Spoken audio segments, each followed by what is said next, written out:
Thank you very much. Please sit. Thank you. Thank you. Thank you so much, Cliff, for your warm introduction, for your dedicated service to AJC over the last year. AJC has benefited a great deal from your strong leadership, and congratulations in advance. There's no better title than emeritus, I think, and so congratulations to you.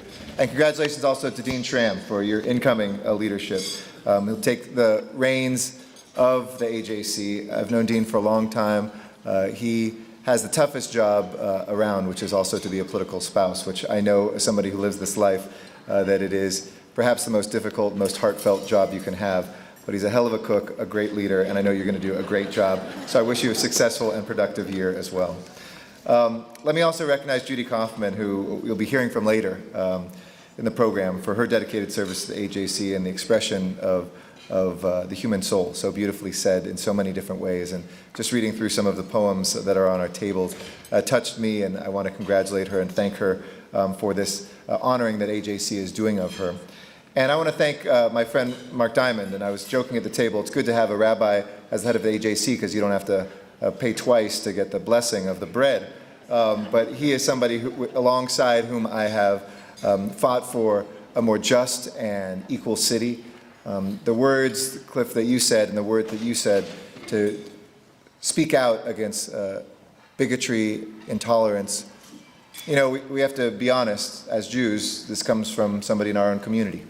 And so when we think a lot about promoting democratic values in distant places and other shores, and making sure that Israel is strong and safe, we sometimes forget the work that is here in our backyard. I was talking to somebody out there, the kind of metaphor that came to me as we talked was the maybe raging fire of racism has died in this country, but there's still a lot of little blazes that we have to put out. This won't be the last time, but I'm so proud of the city.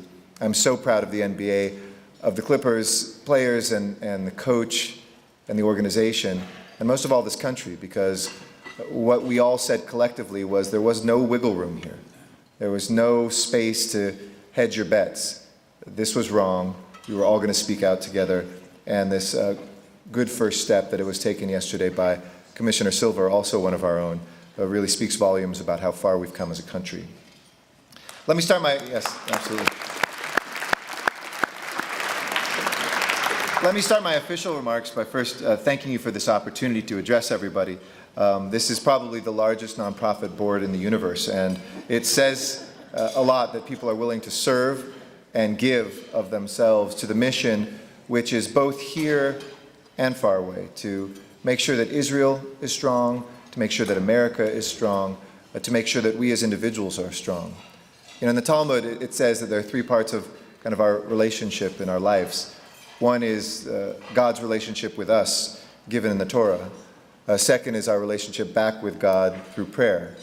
And the third is our relationship with each other, and how we as human beings define our time together on earth, of how we treat one another and what we do, how we find those who are the voiceless and try to give them voice, how we challenge one another to find those spaces and those places that we still need to heal. And I couldn't ask for a better partner than AJC for almost 70 years here in Los Angeles, for over 100 years in this country, that has been doing that. My grandfather, Harry Roth, was an AJC Man of the Year, a man who came here, was born here. His father came here. He was the son of immigrants who fled the pogroms in Poland, Russia, Ukraine. He wanted to be a musician and met my grandmother at the Eastman School of Music, but there wasn't a lot of money in playing the piano in the Depression, so he took up his father's trade in schmata business and became a tailor. Took his father's name, Louis Roth, and founded Louis Roth Clothes. Opened up one of the first, if not the first, union shop in town. If you ever go to the Palm Restaurant downtown, the building just to the south of it, that's now Fancy Lofts, was his factory that I used to go as a kid. And there were good union jobs. He did well for himself, but he was very active in the community. He and his parents were committed Zionists.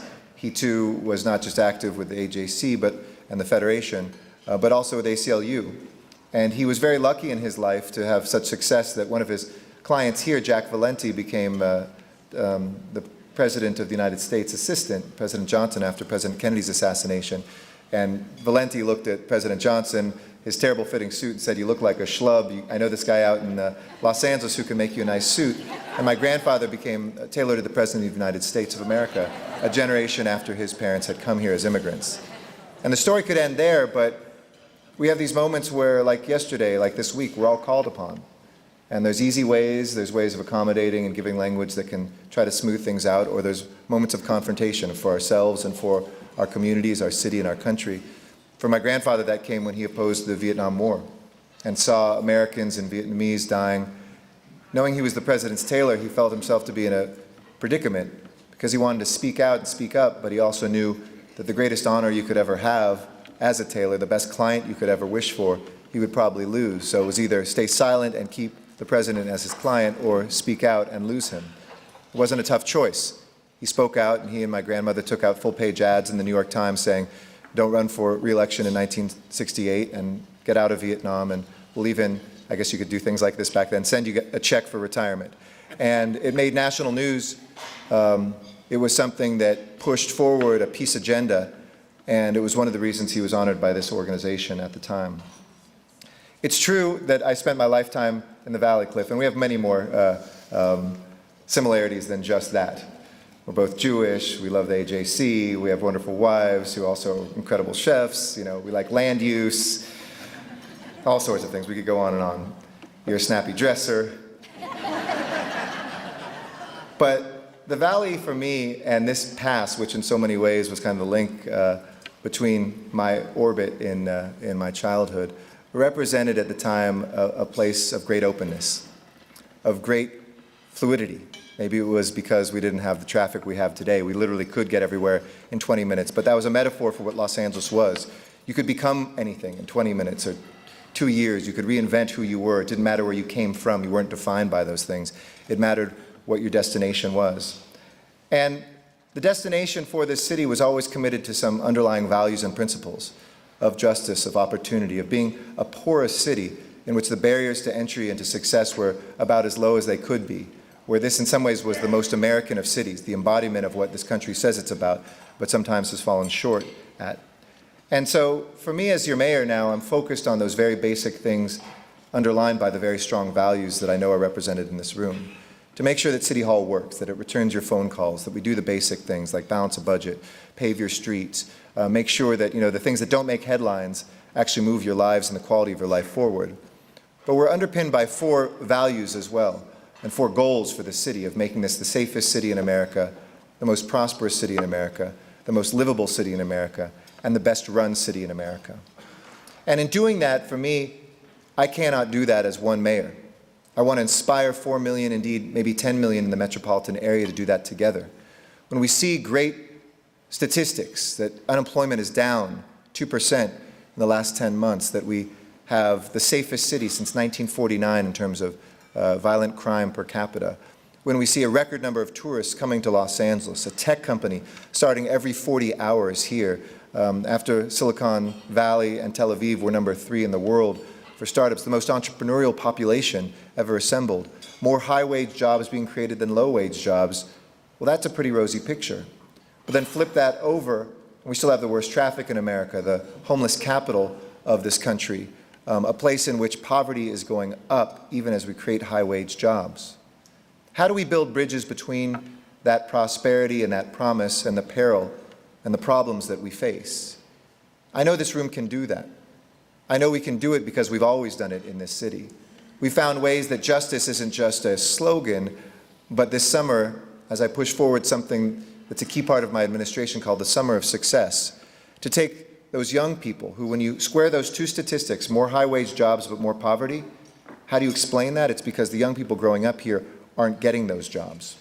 In other words, we're attracting great, amazing people from other places to come here and to fill the jobs that we're creating, but we're not graduating young people. We're not teaching them in the summertime to get ahead. They're falling behind. They're dropping out.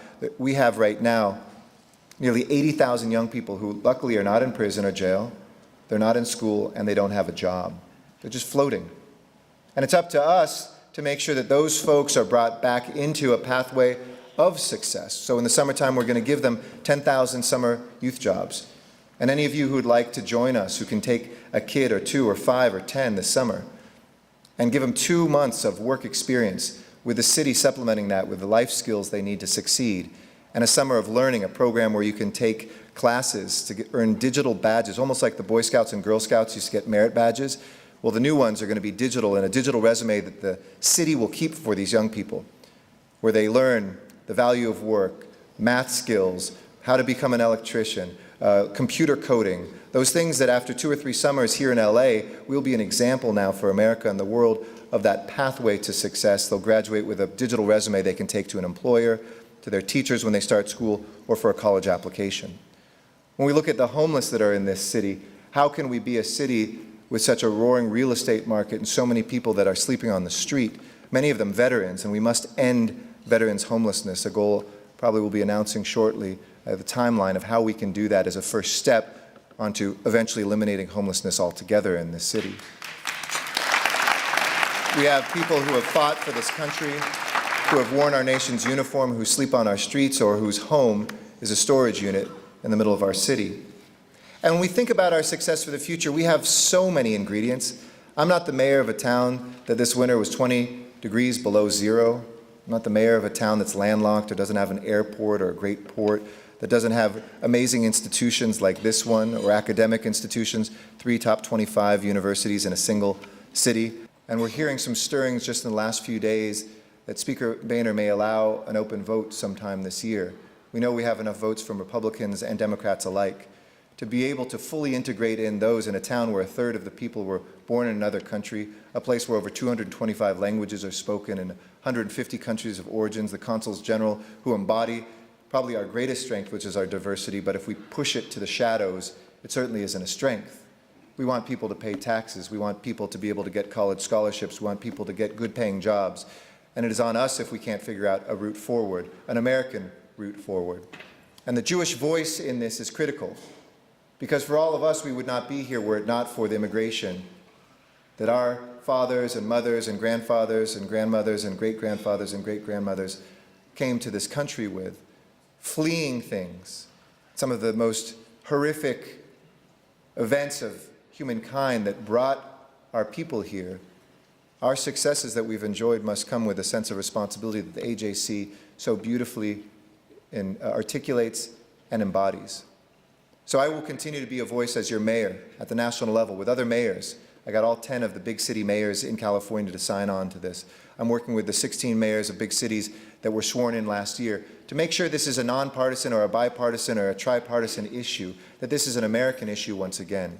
And we're not waiting for action from Washington, we're inspiring action in Washington, whether it's a driver's license bill that Governor Brown signed here in City Hall steps, whether it's an Office of Immigrant Affairs that in my office have reestablished, and Dr. Linda Lopez, a dean from USC, former dean from USC, who's now filling that. We can do big things. Never forget to exercise the power that you have. Never think that you are powerless. This room is an unstoppable force for justice, for creativity. You know, it was Aristotle who said that the city came into being to preserve life, but it exists for the good life. It's actually a saying in the Tom Bradley Ballroom that's painted up there on the tallest room in City Hall. What did he mean by that? Aristotle meant that people came to cities to be safe, to be away from whatever dangers existed out there. But that wasn't the end goal. The end goal was to find and to define what the good life means to each one of us. What does that mean? Does that mean being able to have a city that's safe enough to go out and to hear a song playing that stirs your soul, or have a bite to eat with somebody you fall in love with and begin a life with? To be able to help somebody get off the street and into housing, to start a company when government gets out of the way so you can create jobs and become the economic engine that Los Angeles needs to be. For each one of us, we have to define and define what that is. That's why we're here. And in the end of our days, we'll look back, I think, on 2 things. Who did we know, and what did we do? And I know all of you, by being part of the AJC, know an extraordinary tapestry of people. Each one of you, threads in this room, that have held this city up and pushed this country and world forward. But what we did will define us as much in those last days, and I thank you for what you are doing to build a more just city, a more just country, and a more just world. You can count on me to be alongside you every step of the way. Thank you so much.